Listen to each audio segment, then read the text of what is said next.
How's everyone doing tonight? Welcome to Soul Food. It's good to see you all out here. Wow.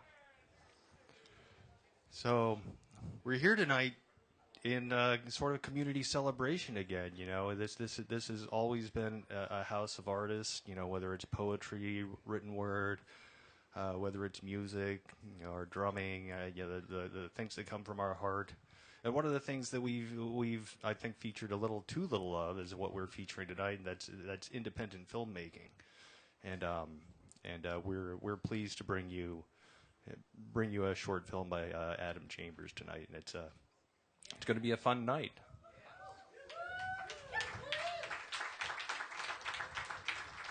So this, of course, is the return of Brother, and we're gonna have a good time. It's good to see you all here.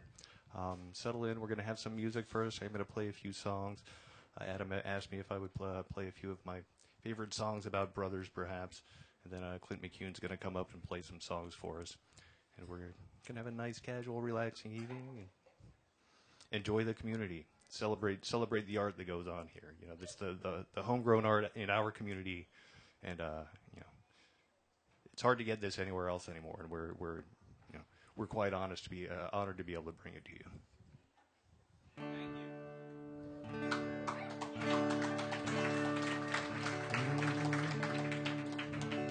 Could I get a little less vocal in the monitor, Clint?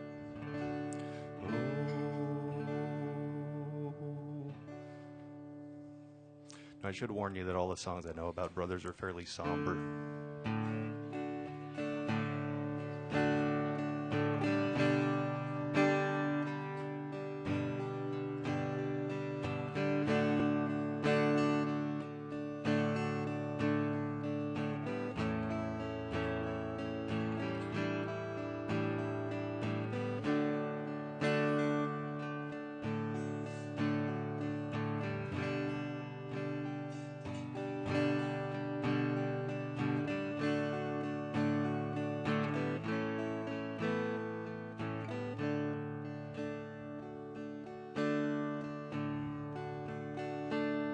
My name is Joe Roberts. I work for the state. I'm a sergeant out of Perrinville, barracks number 8. I always done an honest job, as honest as I could. I got a brother named Frankie, and Frankie ain't no good. Now ever since we've been young kids, it's always been the same coming down. I'd get a call on my shortwave, Frankie's in trouble downtown. Now if it was any other man, I'd put him straight away. But sometimes when it's your own brother, you look the other way. Now me and Frankie were laughing and drinking. Nothing feels better than blood on blood. Taking turns dancing with Maria while the man played Night of the Johnstown Flood. I'd catch him when he's straying, like any brother would. Man turns his back on his family, well, he just ain't no good. Well, Frankie went in the army back in 1965. I got a farm to firm and settled down. Took Maria for my wife. But wheat prices kept dropping. It was like we was getting robbed. Frankie came home in '68 and me, I took this job. Now me and Frankie were laughing and drinking. Nothing feels better than blood on blood. Taking turns dancing with Maria while the band played Night of the Johnstown Flood.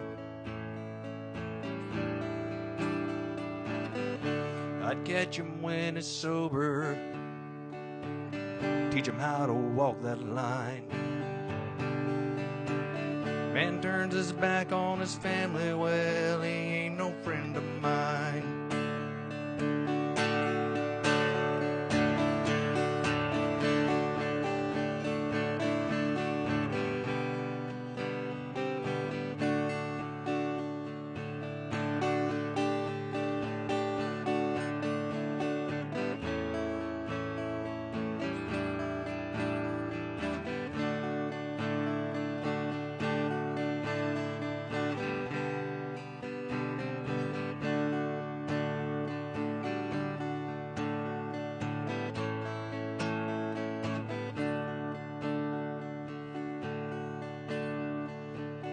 The night was like any other. I get a call about 9:15.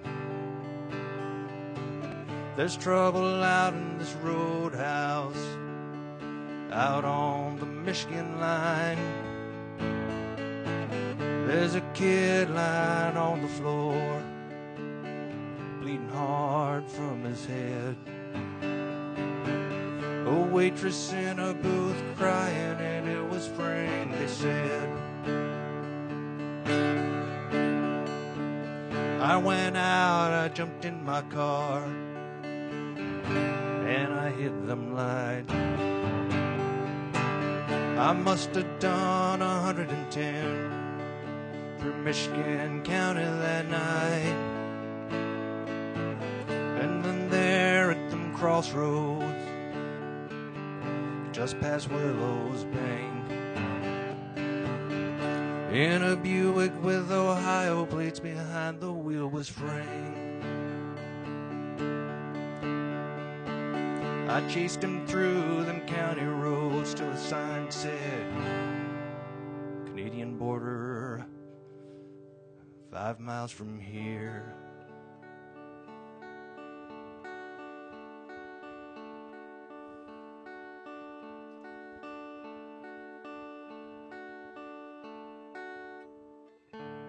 I pulled over to the side of the road. I watched them taillights disappear.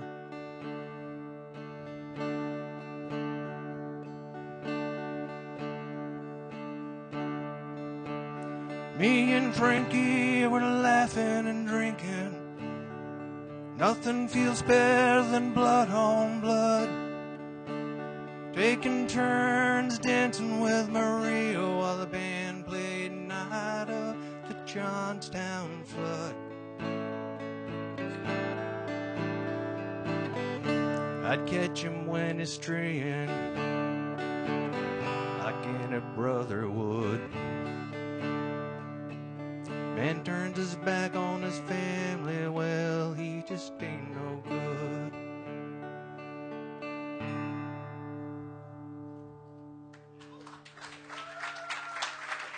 Thank you.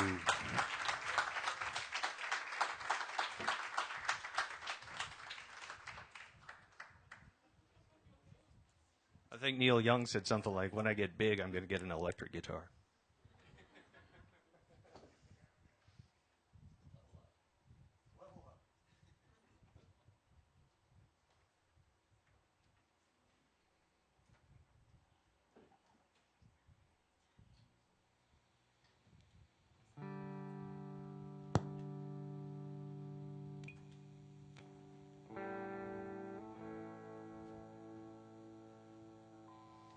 So I'm kind of experimenting with you guys tonight, because I usually play acoustically, and recently I've decided to find my electric roots. So this is one that kind of fits an electric style, and I thought I'd give it a chance. Let's see what happens. What do you say?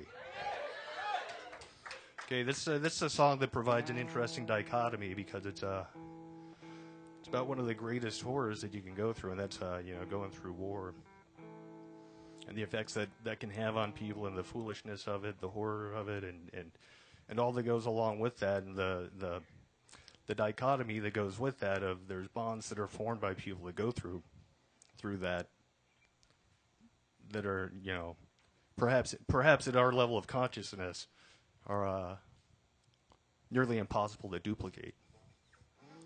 So I've never been through it myself, so I can't say I fully understand it. But I've seen the effects, and it's one of those strange things in life. It's called Brothers in Arms.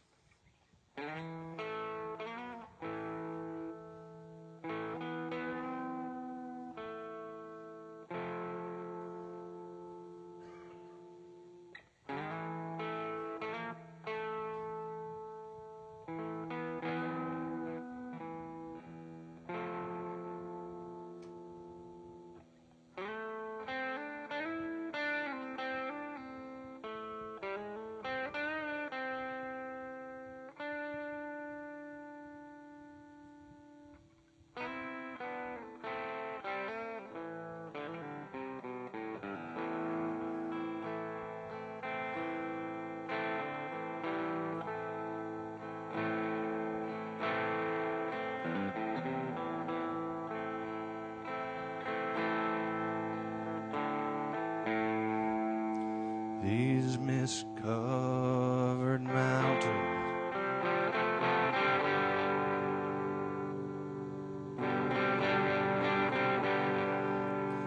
are a home now for me.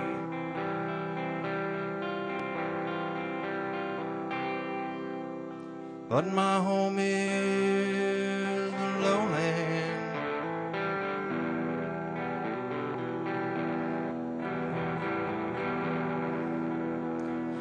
Always it will be.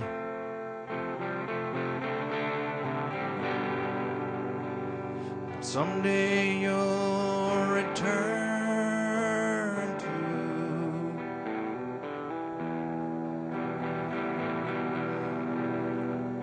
your valleys and your farms,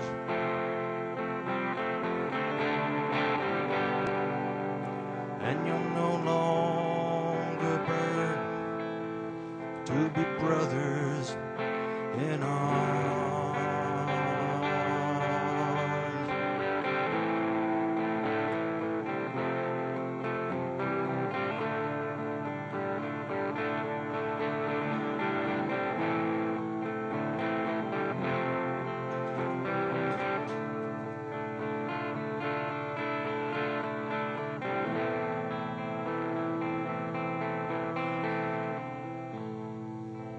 Through these fields of destruction,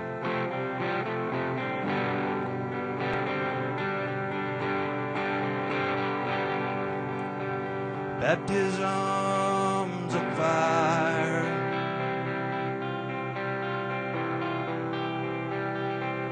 I've witnessed all of your suffering.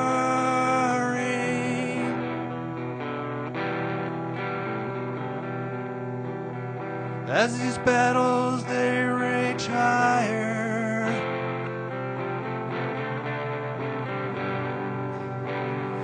though they did hurt me so bad,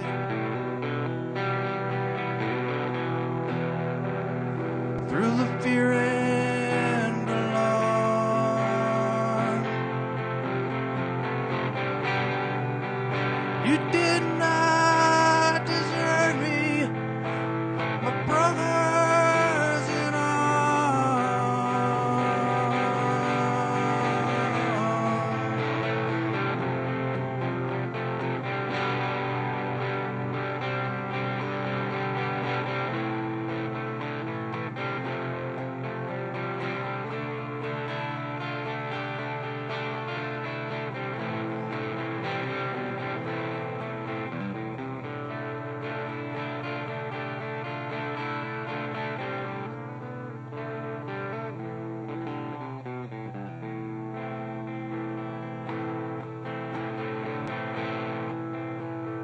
There's so many worlds and so many different suns, but we have just this world, and we live in different ones.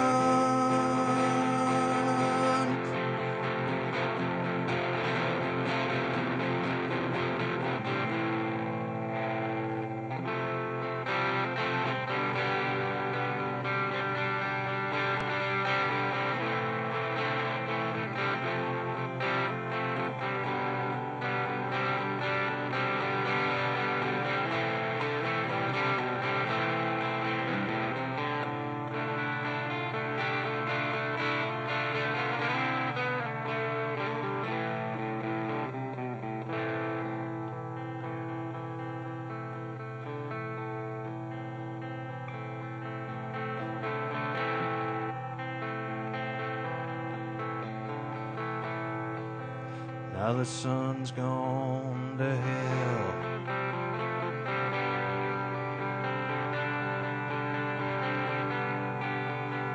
and the moon's riding high. Let me bid you all farewell.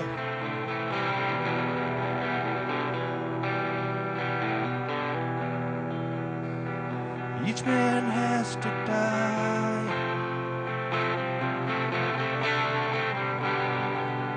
but it's written in the starlight.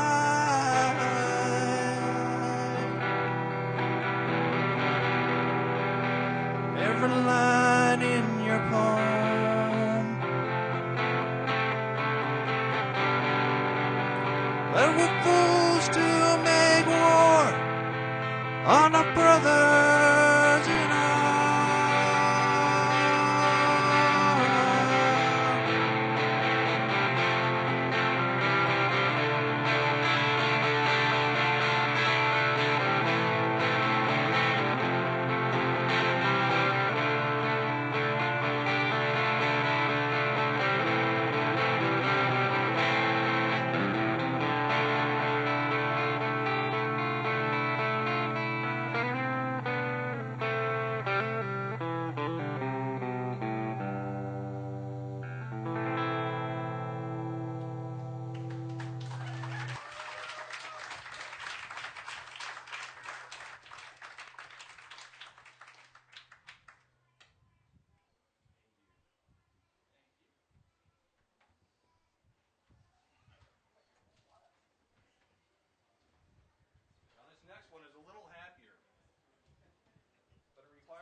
It requires a little bit of singing along with me.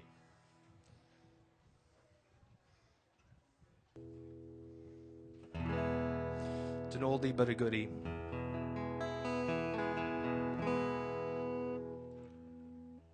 Looks like some of you are old enough to remember it.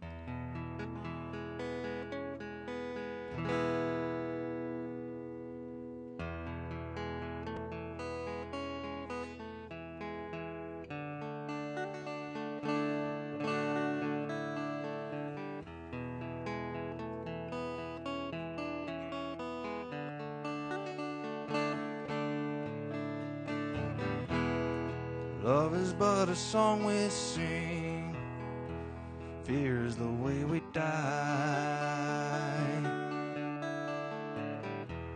You can make the mountains ring, or make the angels cry.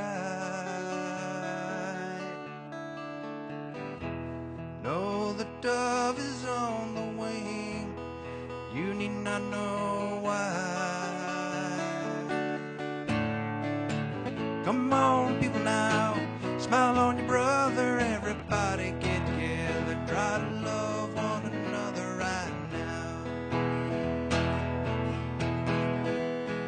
Come on, people, now, smile on your brother. Everybody get together, try to love one another right now.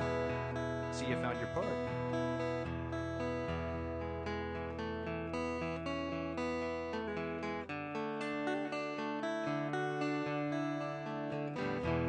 Some will come and some will go. We will surely pass.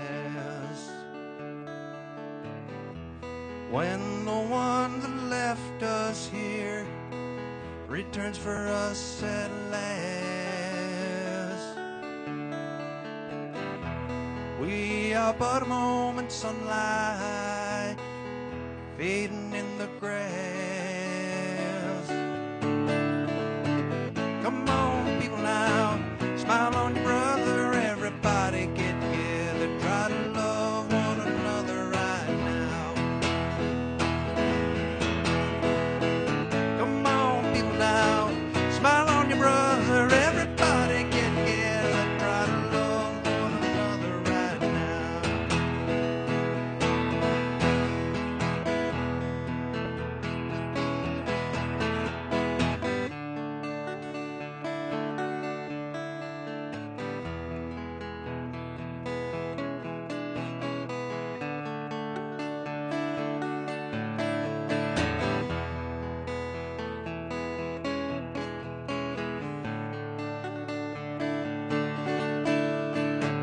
Come on, people, now, smile on your brother. Everybody get together, try to love one another right now.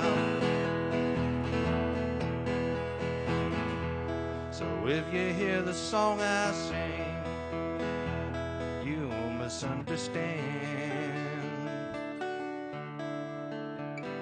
You hold the key to love and fear, all in your trembling hands. Just one key unlocks both doors. It's there at your command. Come on, people, now, smile on your brother. Everybody get together, try to love one another right now. Come on, people, now, smile on your brother. Everybody get together, try to love one another right now. Come on, people, now, smile on your brother. Everybody get together, try to love one another right now. Right now, right now.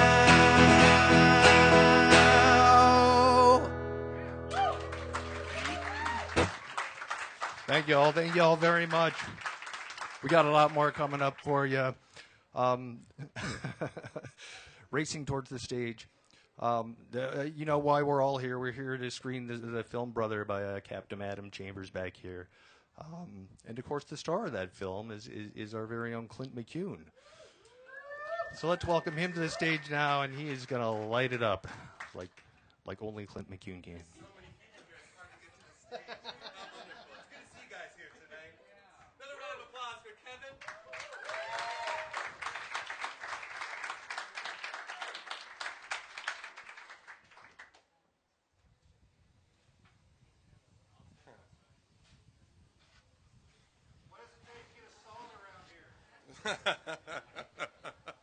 Oh my God, what a privilege to be here tonight to celebrate this film. The film that was filmed right here. And,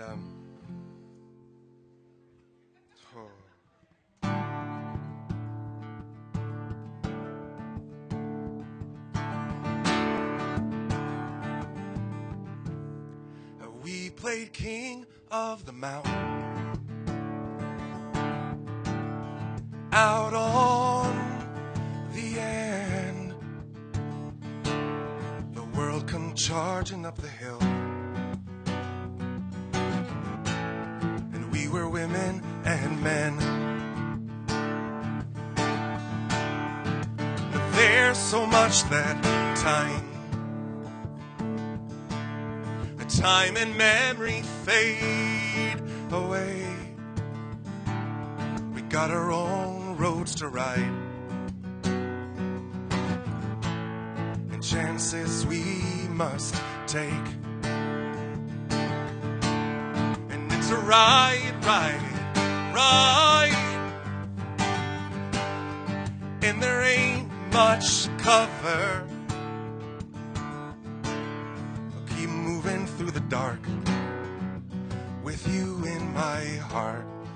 my blood brother.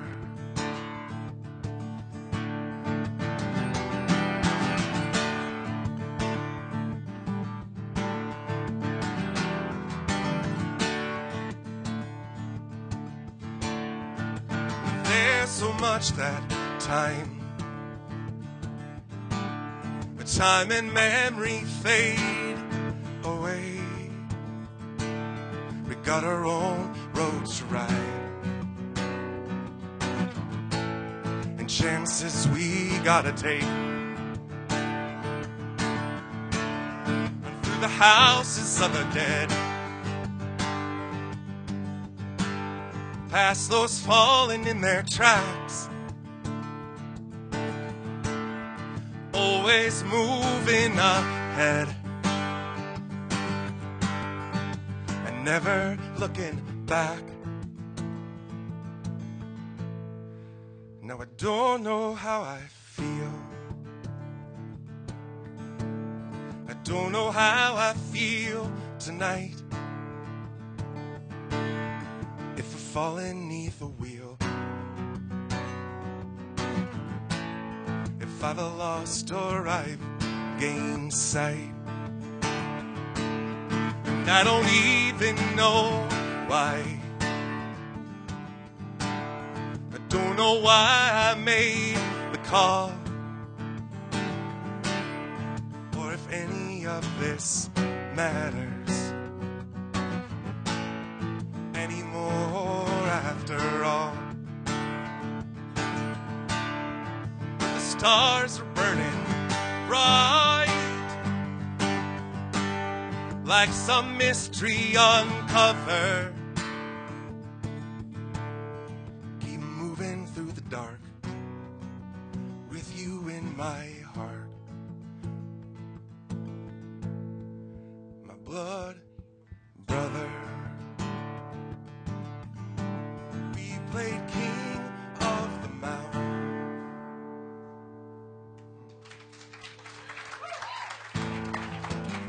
Thanks.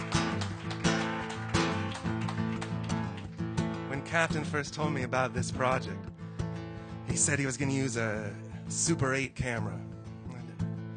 I thought about that. I thought about the style of that, but it wasn't until the moment I was late at night here that he said action for the first time, and you hear the chick, chick, chick, chick, chick, chick, chick, chick, chick, and that Clark Gable comes out. What a fun project, you know. As a songwriter, you tell these stories to get to jump into acting. Well, that's another way of telling the story. And with this story, Captain wanted to go deep, wanted to go dark, and deal with some of the serious issues that life has to offer, some of the anger and the rage.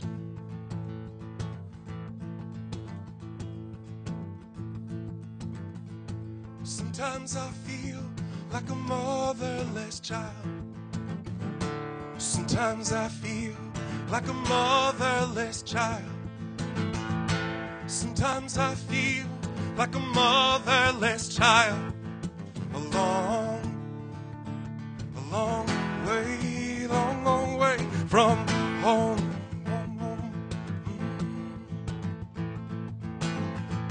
Sometimes I feel like a bird in the sky. Sometimes I feel like a bird in the sky. Sometimes I feel like a bird in the sky. A long way from home.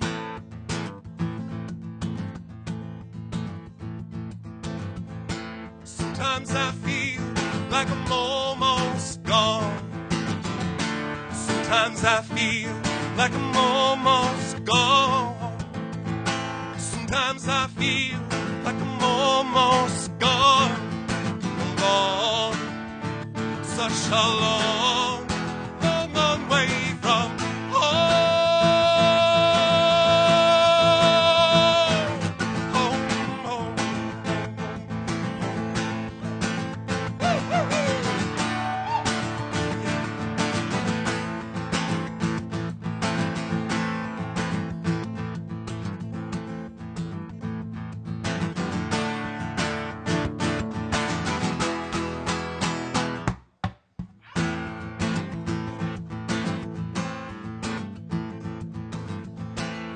Sometimes I feel like freedom is near. Sometimes I feel like freedom is near. Sometimes I feel like freedom is here. But I'm so far, far away from home.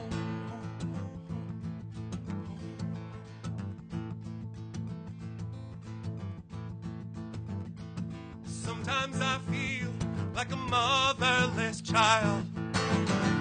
Sometimes I feel like a motherless child. Sometimes I feel like a motherless child. A long way, long way from home.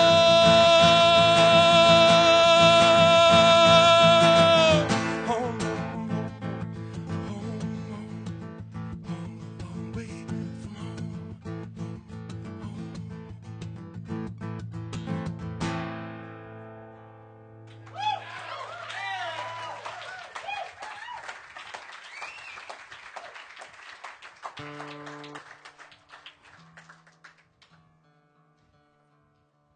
The idea for this film came on a first Friday of the month when I was playing, and Captain had come home after being at home, having to bury his mama.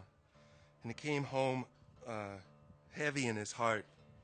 And like this place inspires, he took out his magical pencil, put it to paper, and started to creatively go through that process by writing a script all that night while I was playing. At the end of the concert, he came to me and he was like, hey, I was wondering if you wanted to do some acting in a short film that I'm working on. And I was immediately intrigued and showed interest. And he said, and I was like, yeah, I'd love to. And he goes, good, because I wrote it for you. Well, wonderful. And so we started to dive into this character and the darkness of this character. And he was saying that through my years of service in the neighborhood, seeing you all over cups of coffee in the morning, my job is to not only make the best cup of coffee in town for you, but smile as you wake up. And that smile goes a long way, and part of my personality is just smiling.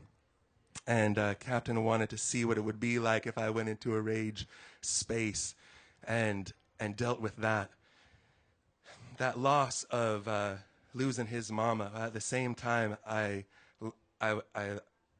had lost my best friend, woodcarver, David Barnhart. Spent a month with him in the hospital, 2 weeks in the hospital, 2 weeks at his home with his queen, and helped to bury my friend. There's an anger that comes along with burying your friend or your mama or a thing that hits you so hard right in the gut that even breathing seems like you are walking away from a truthful moment, like you lose a friend and the world just keeps going on around you, and you feel almost betrayed by the fact that the world's going on and you've stopped. And how do you deal with that? And so through that time, that was what we were bringing into Channel. So I'd like to bring a little woodcarver to Soul Food tonight. Carver. Got my finger on the trigger, but I don't know who to trust. When you look into my eyes, devils and dust. We're a long, long way from home, Carver.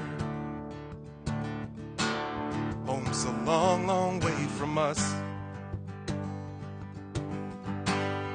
Feel the dirty wind blowing.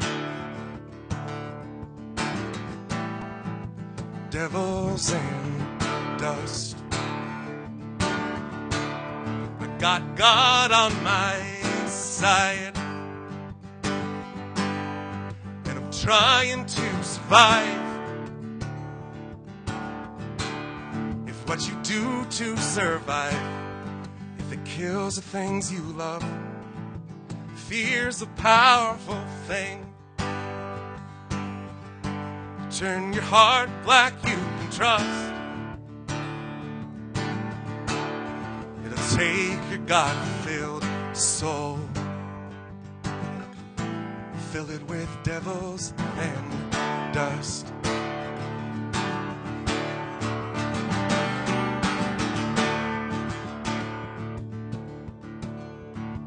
Dreamed of you last night in a field of bud and stone,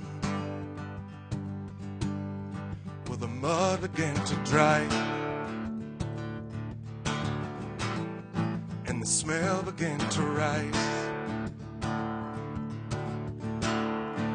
I dreamed of you last night, Carver, in a field of bud and stone, where the blood began to dry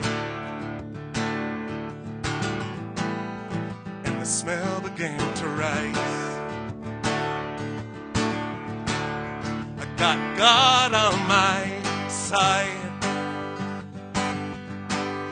and we're just trying to survive. If what you do to survive, if it kills the things you love, a fear's a powerful thing. Turn your heart black, you can trust. Take your God-filled soul,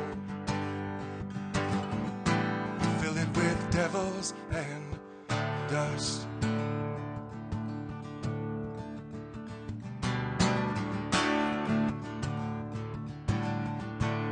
Now every woman and every man, they want to take a righteous stand, find the love that God wills and the faith that He commands. Got my finger on the trigger.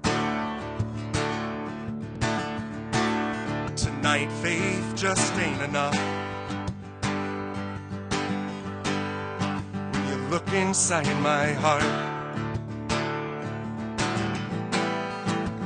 devils and dust. I got God on my side, trying to survive. If what you do to survive, if it kills the things you love, fear's a powerful thing. Turn your heart black, you can trust. It'll take your God-filled soul, fill it with devils and dust. It'll take your God-filled soul, fill it with devils and dust.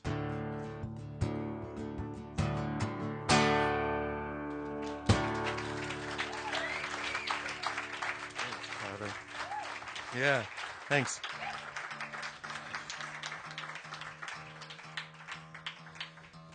I read through the script, started to find the world that Captain was describing,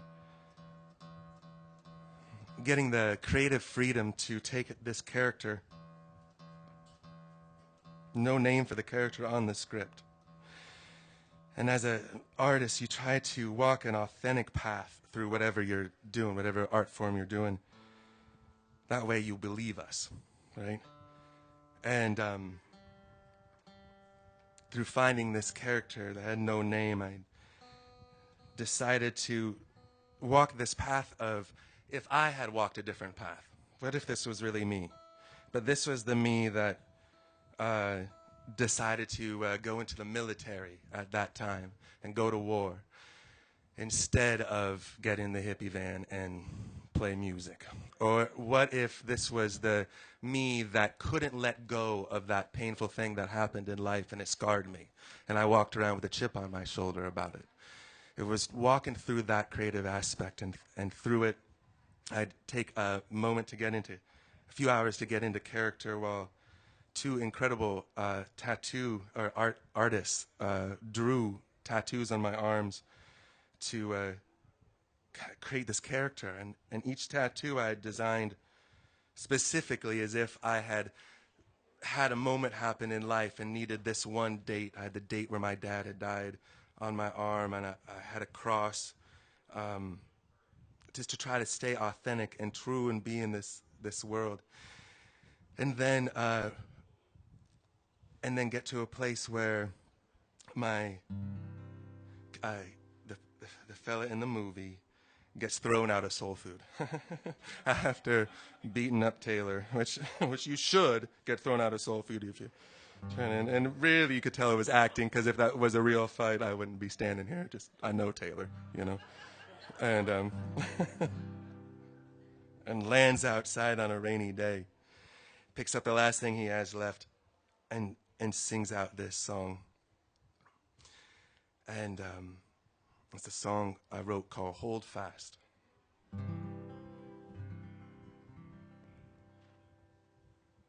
There ain't no use in even trying.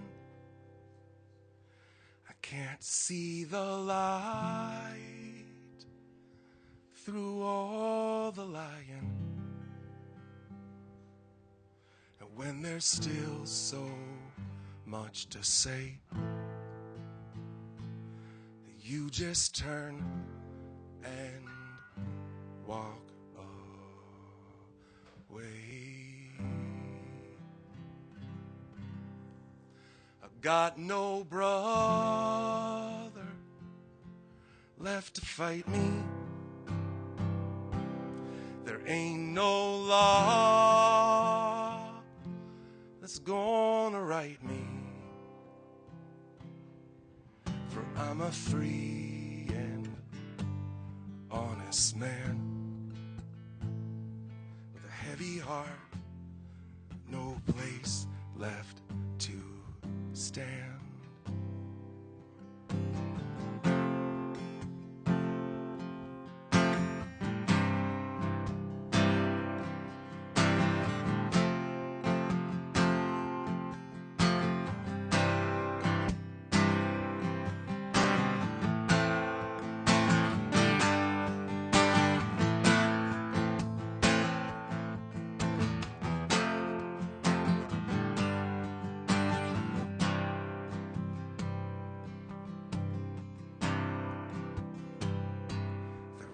No God that's gonna save me. Got no mama here to raise me. Just the memory of your face, holding fast, falling from grace.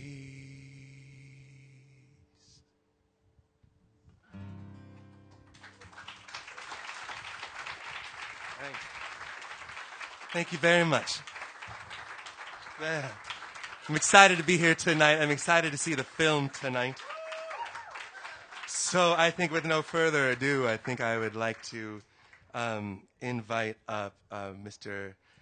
Director, Creator, Captain Chambers to the stage.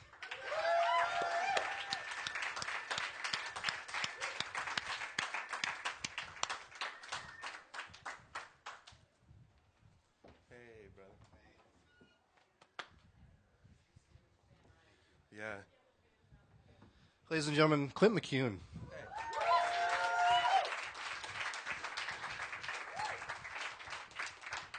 And before I start rambling, give it up to the baristas here at Soul Food Coffee House and Soul Food Coffee House itself.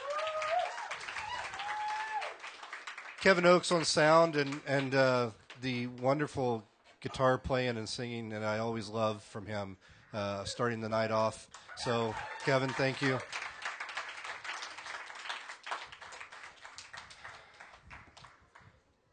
Totally forgot what I was going to say.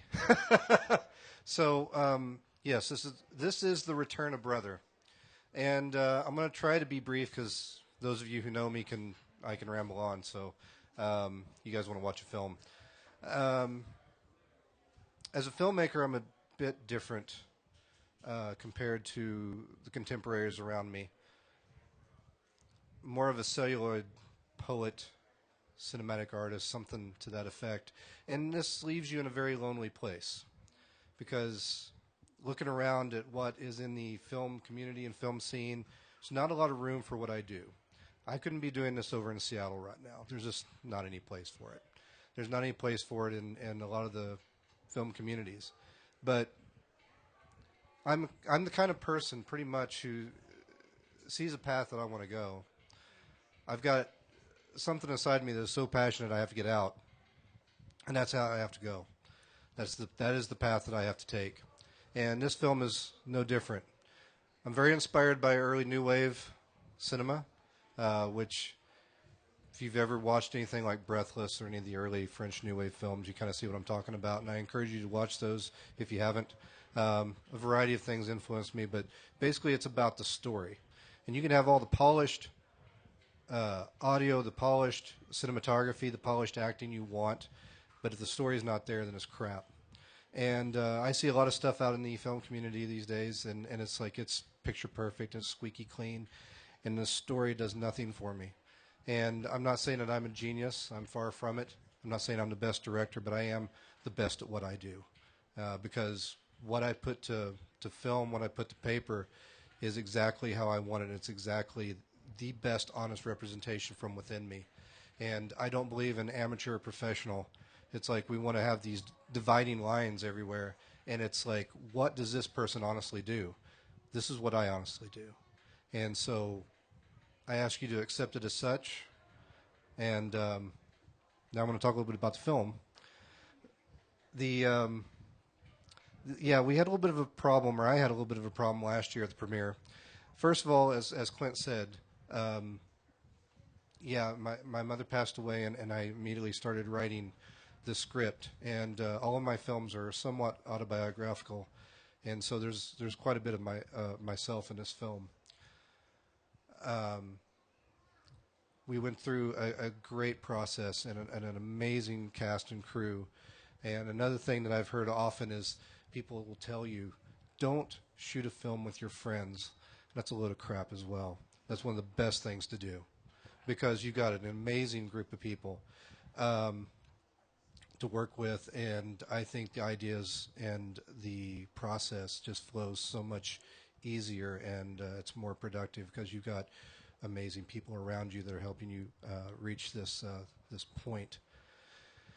But yes, so we went through several very, very early or very late nights, depending on what you would, how you would describe it. And that was late 2012. And June 7th of last year, the premiere came around, and my computer died 3 hours before the show. And I was still finishing up a few editing cuts. So what is now affectionately dubbed the director's cut made its debut, and people still love the film. And when I was talking about story a minute ago, I had people come up to me and say, you know what? We laughed at the parts that were funny, but we really got the parts that were really important in this film, and we could see where you were going. And I love that. I love having audiences like this, as opposed to what you have elsewhere with red carpets, because we need to burn those. And that's people actually watching the film. I've had arguments with people. It's like, you need to have this in high def. If someone goes into the audience and watches one of my films and says, well, that was great, but it wasn't high def, you're not watching the damn film. You're missing the point. And so I would prefer to have this kind of audience where people are paying attention and watching, and that makes all the difference. And so I want to thank you all for being here. It means the world to me.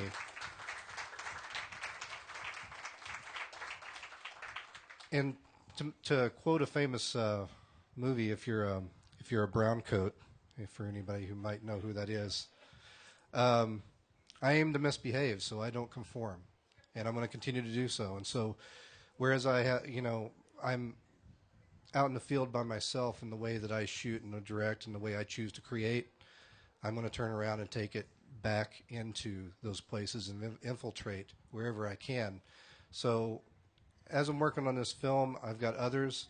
I've been talking to Scarecrow Video, which is, to the best of their knowledge, the largest video store in the world, and they're struggling. So it's expensive, but go check them out and support them, because you support local business here, and I highly encourage you to do that here and elsewhere. But Scarecrow Video is also trying to seek nonprofit archival status because they have films that are no longer in print anywhere. And it's important to preserve these, not only the films, but small business and the people who run them. And as a result, I'm donating films to their local filmmaker section.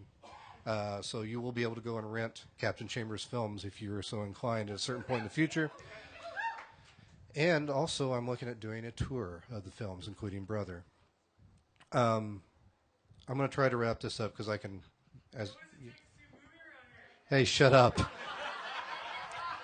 Hey, tip every one of the baristas except for that punk right there.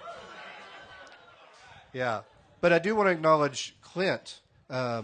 Everybody on this film was amazing, but one of the things that happened, and this is one of the greatest things when you create something and you see other people creating, it's an ancient proverb that says, the sign of a good master is not he who has the most students, but he who creates the most masters. And I watched Clint take the idea for the music of this film, and this film didn't really have a score or a soundtrack, and he made one. And I watched him and The Dismal Tide and Ron Allen, who moved like part of his house in here into this area over here, and they recorded an album that is, oh my God, it's amazing, and it's for sale for $10 over there. If you don't have it, go buy it. Yes, I have some other stuff over there from my stuff. Ignore that. Buy the album. And we got a few of the people here, and I want to thank the crew, the cast and the crew. Clint, Nathan Christopher Haas, who's not here tonight that I'm aware of. Kimberly Rizek, she couldn't make it, but she was my cinematographer. Ron Allen was Foley and sound along with Will McCammon. Will McCammon gets a little extra props because he had a hairball of post-audio sound to deal with. We got Dirk over there. We got Carrie Lynn Bullock, who she did everything from boom operator to slate board, but she also was our makeup artist. Gary Parrish right here. This guy is a filmmaker in his own right. He is amazing. He's an artist. Like, he still does hand-drawn sketches and so forth, and he did all my storyboards. And I used them in the production. I used them in post-production. And so that's about all I got to say. This film still has some issues, but it's not as a result of my computer dying. And there's a number of things I'm not going to go into. But the DVD will be awesome. That is being worked on next week. But what we have here tonight has got simple credits and so forth with it. But it is ready for your approval. And this is the point where I'm going to shut up. I really appreciate all of you being here and coming out tonight. And I'm going to show you a little introductory clip that has the trailer and a little slideshow of photographs from the production because they're fun. And then we're going to start into the movie. And hopefully it plays all the way through. But yeah, part of filmmaking is technical difficulties. So thank you all for being here. Thank you, Soul Food. I'm Captain Chambers.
So, what does a guy got to do to get a cup of coffee around here?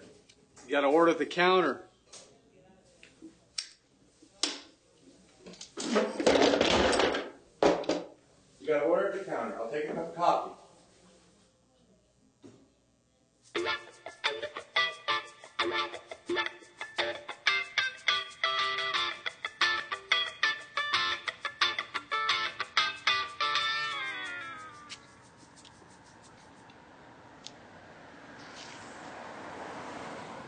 You got change for a $5?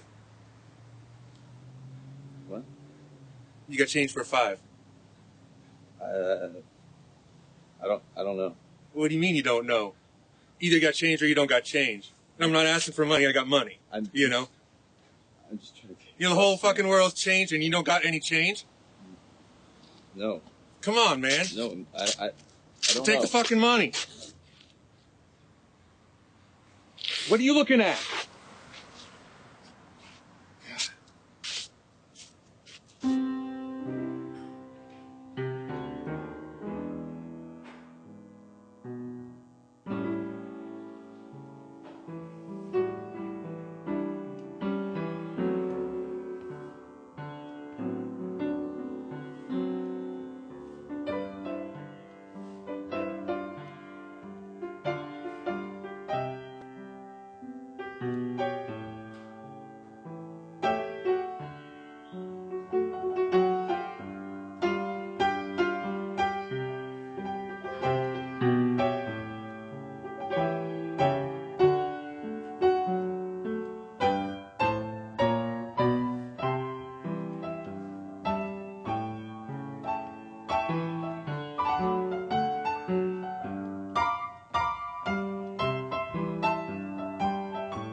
Yeah, you could. Really? Are you seriously smoking inside? Don't you know that's bad for you? Life's bad for you. No, man. Life is what you make it. Right now, everybody around you is pretty unhappy because you're smoking inside. Fucking knock it off.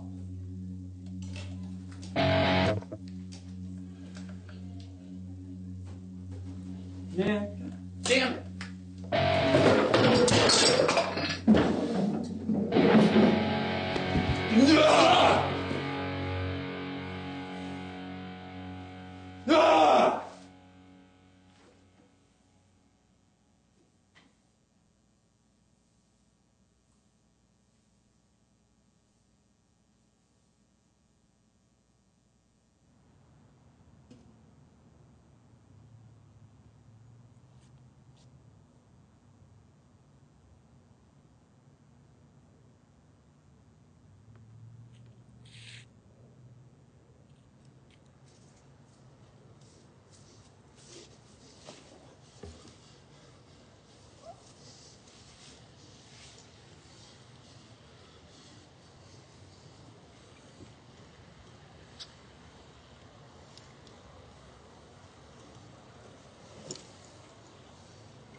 There ain't no use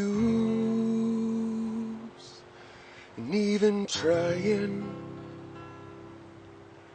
I can't see the light through all the lying when there's still so much to say. You just turn and walk away. I've got no brother here to fight me. There ain't no law that's gonna right me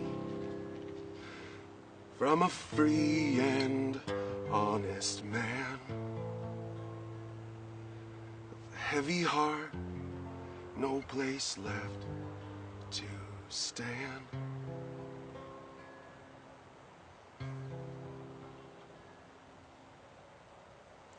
There ain't no God that's gonna save me.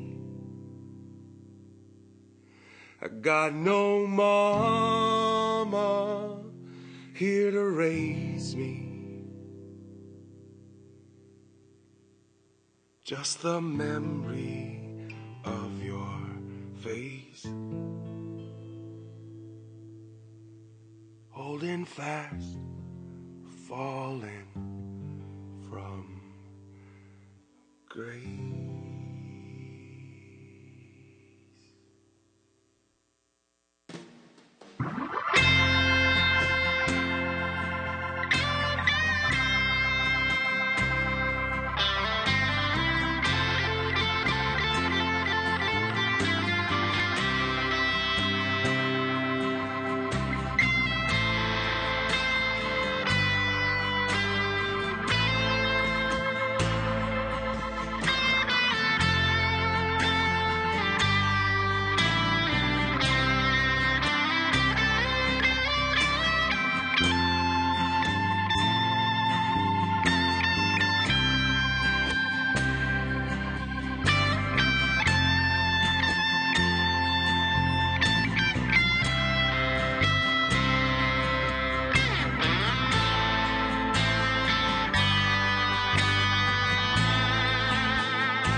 they're the people behind the film, and I just want to acknowledge that because writing something on paper and having an idea, that's the easy part. Getting it done and putting in the hours, that's these people came together and I said, hey, I'm not paying you. And they're like, okay. And then they got really excited about it, and they're still not getting paid, but, you know, they had fun. And I'm very grateful to each and every one of them for everything that they did, which was immense. And I would recommend them to any film production anywhere. And I'm serious about that. They are just fantastic people to work with. They're very professional, and their artwork is amazing. So before I go off on yet another tangent, any questions about the film? Yes, Kai. It was technically October of 2012 we did our test shoots. And then turned around the developing on that. That's when Alpha Cine was still open. We used to have a great film lab here in Seattle. And because Seattle doesn't really support its history and heritage in lieu of building cube farms, they ran Alpha Cine out of downtown at the great location they had, and they were forced to move. You think about an immense facility they had because they've got environmental tanks for all their chemical processing for the film. They did everything from Super 8, 16, 35. They had to move all that down south almost to the airport, and they just never were able to recover. So at that time, Alpha Cine was still in business, and so we shot, developed, turned it around with Victory Studios, who did my transfer at that time within about, I think it was about a 2-week period, and then 2 weeks later we were into our first official day of shooting, which was I think early November is when we started. It's all a big blur. I just remember it was late 2012, but yeah. So that's when we started shooting, and we wrapped about early to mid-December. So, yes. Oh, crap. Yeah, because we would shoot sometimes Friday evening, if come in late Friday night, shoot Saturday morning, sometimes Saturday night. We never did a Sunday to Monday, so we put in probably like 10, 12-hour days for probably about, yeah. I'm not doing math very well in my head right now. Yeah. Yeah. Right, we would start setting up the times that the baristas were tearing down the bar, and then work until the baristas would get here in the morning. Yeah. And you may have noticed to what Will said, you may have noticed the one slide of me chugging a beer in front of a miner. Because that was one of the first things I asked. You know, I like to work while drinking beer. It's just one of my things. And I asked for, can I bring beer here? Sure. All right, I'll bring enough for everybody. And but yeah, so we got pretty loopy at about 4 or 5 in the morning. But yeah, so. And the makeup people still being here, and the whole crew working. And somewhere in the middle of the night, Ramona would come in with a big plate of food and feed us all. Oh yes, Ramona, I've got it.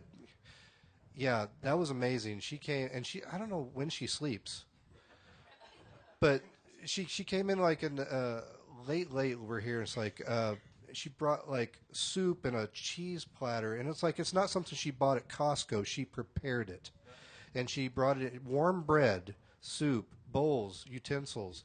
It was enough to feed twice of the amount of people we had on the cast and crew. And everybody had food. And then she looked at me. She's like, Clint has my number if you want breakfast. Yeah, I know. You guys are still up. Yeah. And you can't find words for gratitude like that. I mean, I don't take anything for granted. And so I hope my words find her well. But I really appreciate, not everybody else, but I really appreciated her for everything that she did. And great support from everybody else. Any other questions? Yes, Ron. Hey, Cap, tell us a little bit about some guerrilla filmmaking techniques. Like, for instance, that dolly shot we did in here. Oh, yes. And if you could go into maybe the permitting process and all the paperwork behind, say, filming in public around Redmond and Ron, I didn't do paperwork. That's guerrilla filmmaking. You don't do paperwork.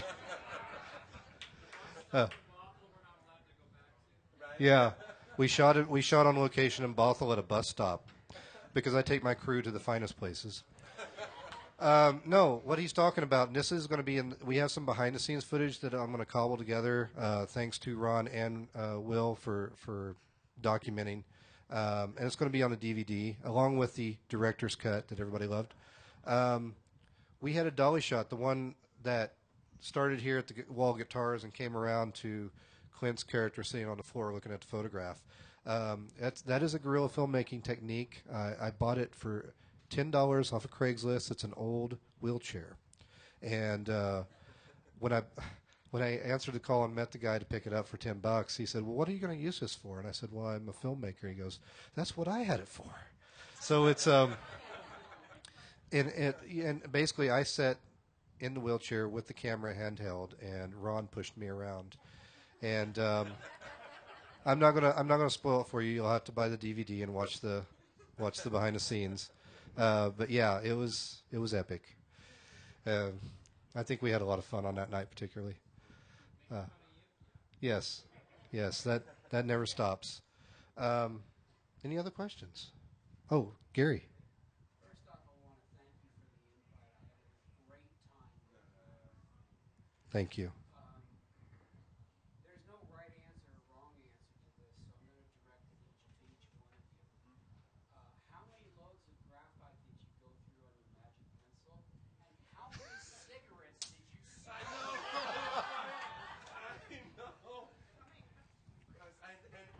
As a method actor, they were like Lucky Strikes. I figured they'd be right. Yeah, I know.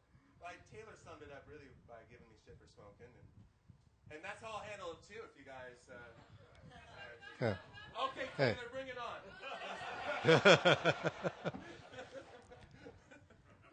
I feel like Eddie Vedder at the Music Awards after they won for their album 10. They brought the guy that played Jeremy in the video, and they said, "Look, he's really alive." And I feel like bringing Taylor up here. It's like, look, they're friends. Graphite, I didn't use nearly enough, and I don't know how many cigarettes you smoked, but what's funny? It's like I have this thing about smoking in films. It's like I did a film with Falcone, who couldn't be here tonight, but he was also, I forgot to mention him, he helped a little bit in the early processes. But I shot a film with him, and I made him green by smoking cigarettes. Funny, I got to practice punching Taylor while working. He would come around, and out of nowhere, I would just to give him the chance to duck, and so we make it realistic looking. And something else that was really fun to do on the film is to bring people into situations, not only where you can, the best you can. Like I said, I'm not the smartest person in the world, but it's like I like to educate whenever I can, and I like to support and encourage. And so I was really proud to have Aiden on set because he was a wee lad at that time. Now he's a full-grown man. If you look at him, I mean, he was like 3 feet shorter than what he is right now on set. But we put a camera in his hand, we put a slate board in his hand, we put a boom in his hand. We didn't put a beer in his hand. No.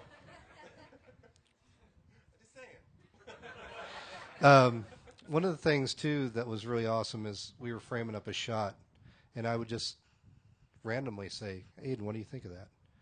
And I just wanted him to look through the camera, right? He comes back and goes, "I don't like it." I liked it. I framed it up.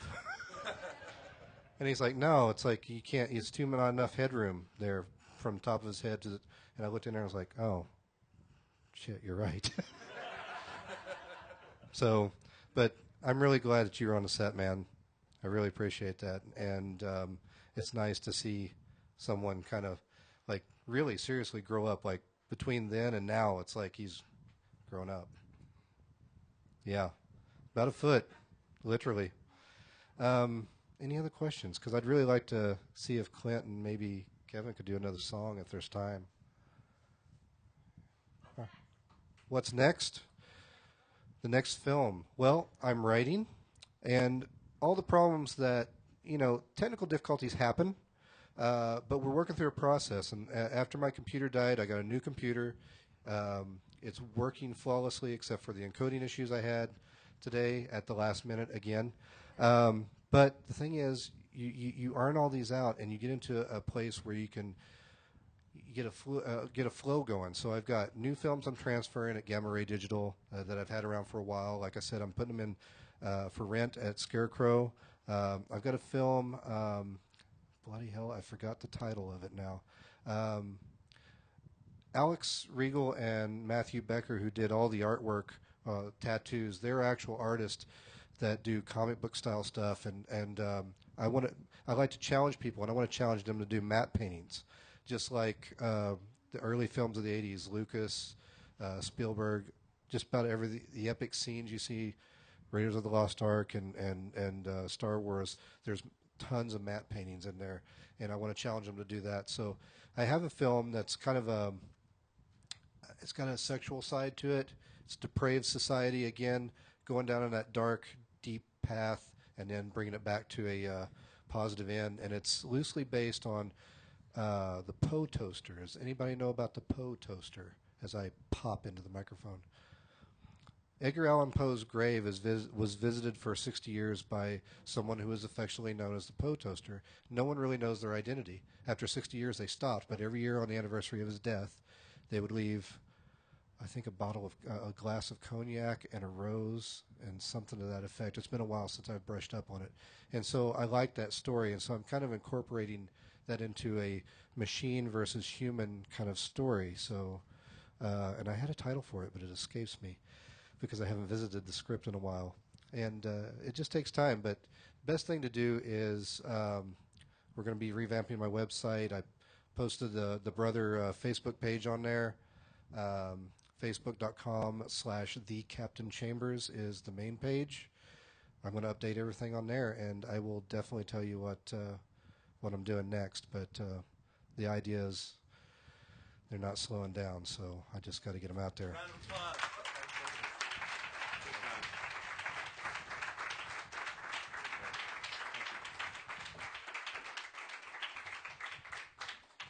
I'll play one more song and then turn the stage over to Kevin to end the night. But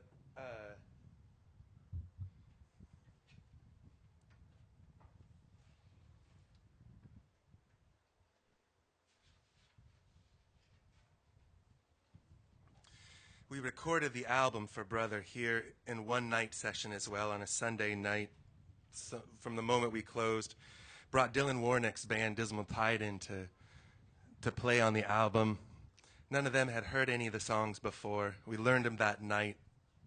We ripped them out.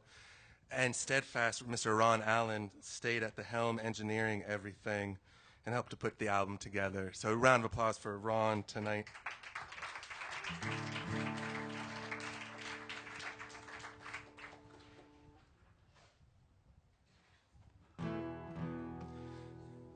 I'd like to...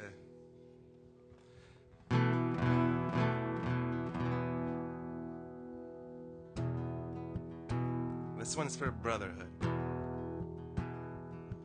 This one's for you, Sean, out there. I'd rather go and journey where the diamond crests are flowing and run across the valley beneath the sacred mountains and wander through the forest where trees have leaves of prisms that break the light in colors that no one knows the names of.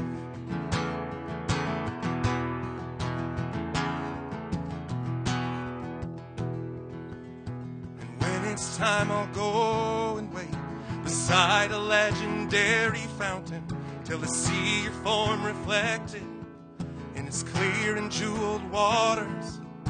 And if you think I'm ready, you may lead me to the chasm where the rivers of our vision flow into one another.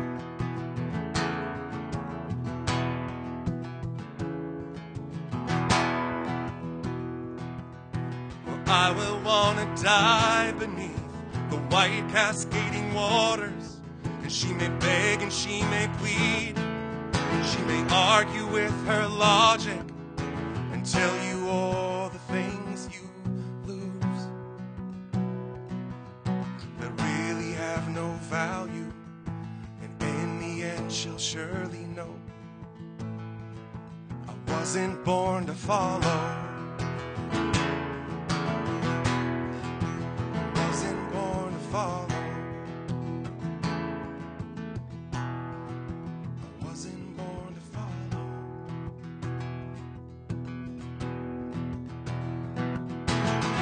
Lights out tonight, trouble in the heartland, got a head-on collision, smashing through my guts. Man, I'm caught in a crossfire that I don't understand.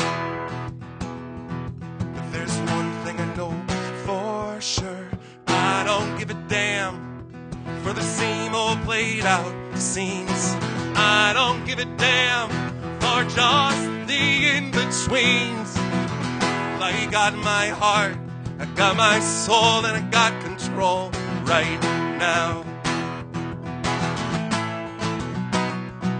And I believe in the love that can save me, and I believe in the faith that can raise me, and I believe, and I hope, and I pray that one day this may raise me above these badlands. You gotta live it every day, and the broken heart stands is the price we all must pay. But I'll keep pushing till it's understood, until these badlands start treating us good.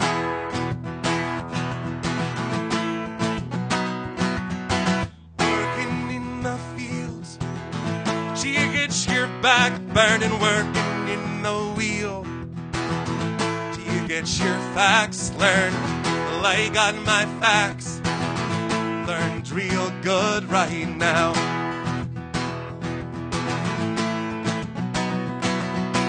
All men wanna be rich, rich men wanna be king, and the king ain't satisfied till he rules everything.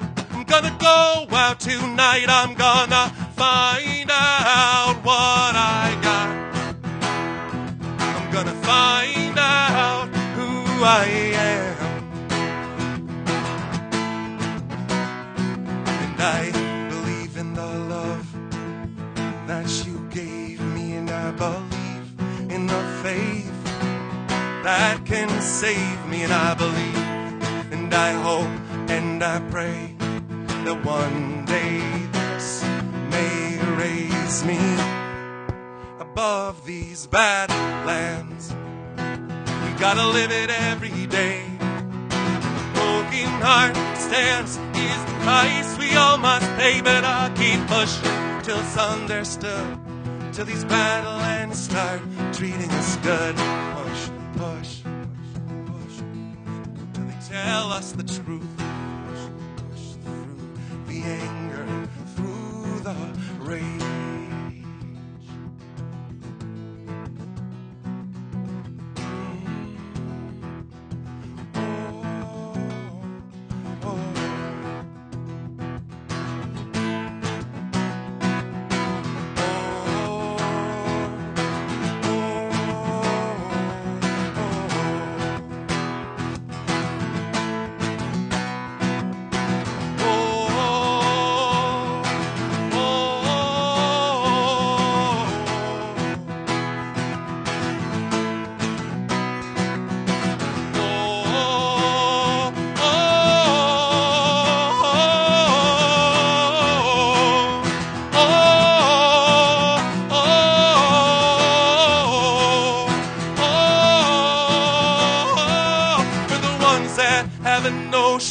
A notion deep inside that it ain't no sin to be glad you're alive. Gonna find one face that ain't looking through me. Hell, I'm gonna find one place. I'm gonna stand in the place of these badlands. We gotta live it every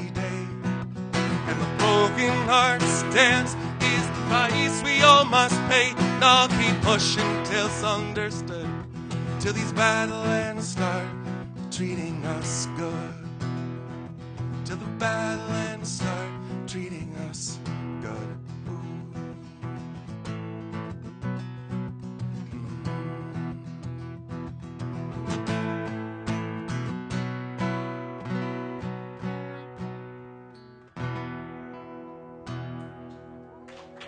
Yeah. Thanks. Thanks, guys. Let's bring Kevin up to finish off the show. I should tell you that I'll be back here next Friday night and playing a show, but with Betsy Tinney on the cello and Gelly Wurzner on the viola and a nice sweet trio. We're coming together because our family up north, our brothers and sisters in the Oso area, have gone through this mudslide. And my heart is up there. And I've got some friends that have been bringing up shovels and granola bars and first aid kits and for the rescuers that are out there in the mud. And so Friday night will be a night to gather and bring our resources together. And then I'll get them in the truck and we'll take them up to Oso personally. So that night, come out and bring your support next Friday night at 8 o'clock, everybody. Thanks.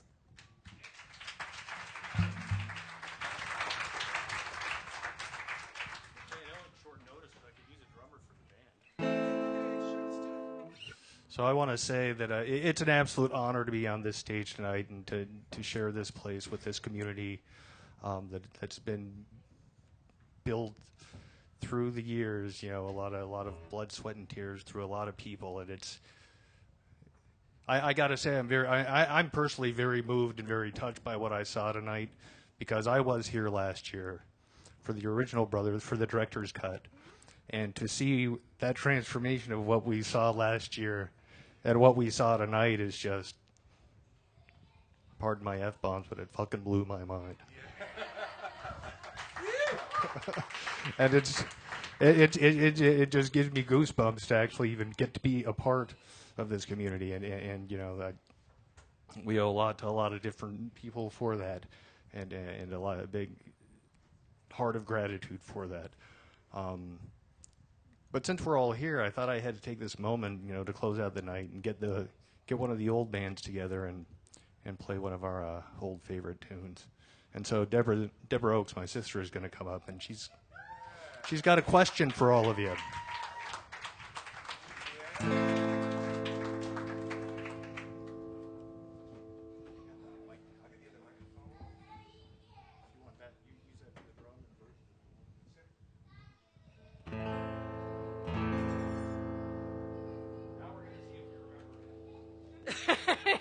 Yeah, right? Evening, everybody. Thanks for being here. Thanks for doing your art and putting it out in the world. And thanks, everybody, for watching it and being part of it and celebrating it.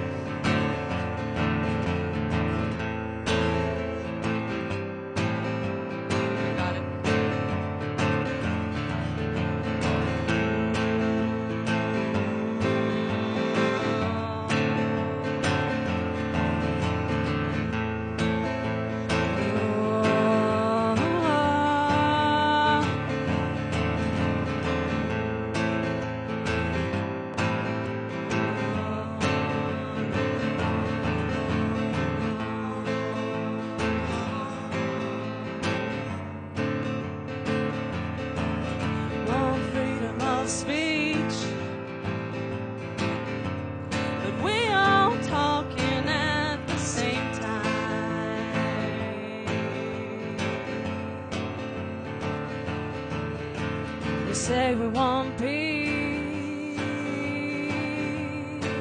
but nobody wants to change their own mind. No, they don't. So it goes on and on and on and on and on for 1,000 years.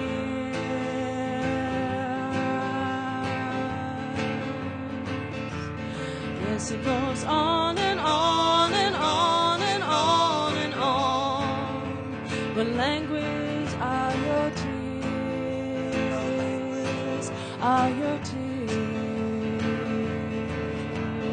Ba ba ba ba da ba ba da ba ba ba ba ba da ba ba da ba ba ba ba ba ba da ba da ba da ba da ba da ba da. Everybody wants to live life like kings and queens, but nobody wants to stay and plow the fields.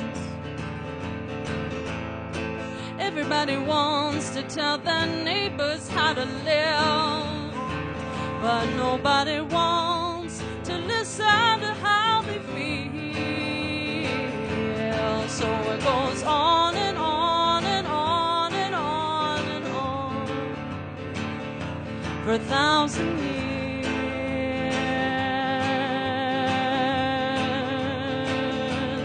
Yes, it goes on and on and on and on and on for 1,000 years. 1,000 years, I said. What I got to say right now is your love enough? Yes, your love enough. Is your love enough? Can you love some more? Is your love enough? Yes, your love enough. Can you love some more? Is your love enough? Is your love enough? Yes, your love enough. Is your love enough? Can you love some more? Is your love enough? Yes, your love enough. Yes, your love enough. Now tell me, can you love some more?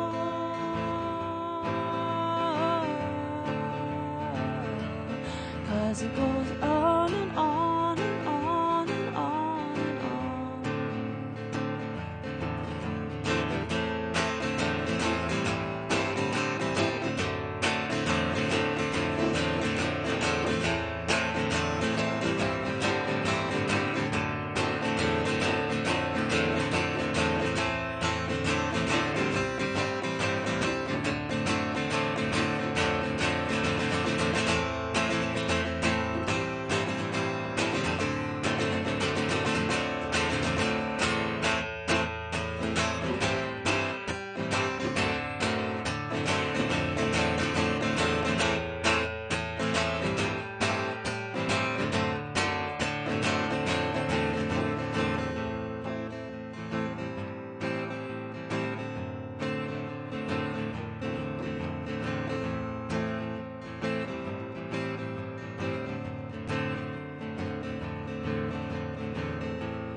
What Mother Nature gave, mankind refused to let it, taking the universe in their own hands. Oh yes, Lord, short-circuiting the positive, charging the negative, causing the most unusual circumstances. But every day we rise up and battle up and fight again, hoping that our hearts will receive our love too. Blessed words to you, my friends, loving words to you, my friends, that we may live in this great garden of Eden. Is your love enough? Is your love enough? Is your love enough? Can you love some more? Is your love enough? Is your love enough? Is your love enough? Now tell me, can you love some more?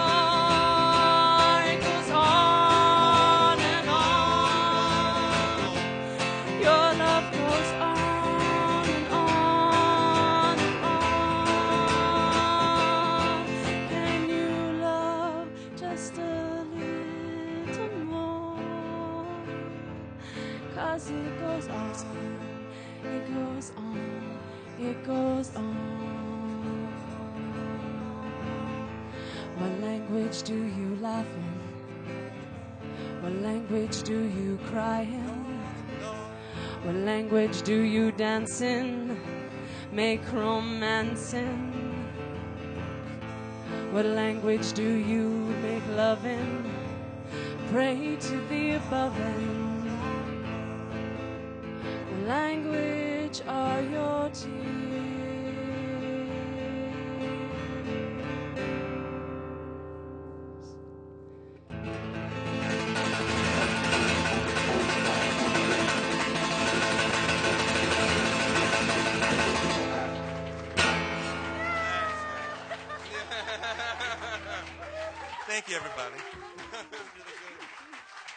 Thank you all for coming out to see the show tonight. It's great to see you all. We'll see you next week for Clint's concert. Have a great night.